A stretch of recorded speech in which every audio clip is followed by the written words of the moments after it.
Хайде на разходка в Жеравна, забрави за суши и за смутита. Днес ще ти покажа няколко места, които се заслужава да посетиш и хапнеш по-български. Първа спирка Хаджи Вълчевия хан. Ако сте фенове на домашните госби, традиционната селска скара и бирата, това място е за вас. Механа Старча. Тук, ако знаете какъв боб и домашен суджук съм яла.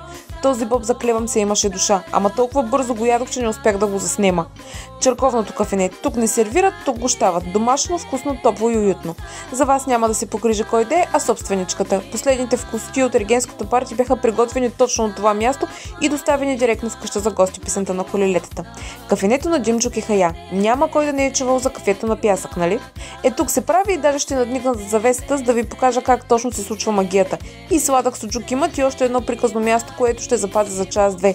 А аз, като една видна селска чорбаджийка, всяка неделя след черкуването и преди изпращането на гостите, между 10 и 11 часа се отбивам да пия на едно кафенце. Що адреналин трябва за чистенето после? Ако пък ви се похапват бухчички, мекички, пирошки, бабите в селото ги правят ръчно с истинско домашно сладко. Каквото сърце ви поискат, дъвчеш и усещаш детството. След като изям всичко това, задължително се отбивам до сладкарница Уют. Просто не мога да пропусна една ореховка и топка домашен сладолет от Дими. Мятам се на хамака, а вие не забравяйте да ни последвате, за да видите и час-две.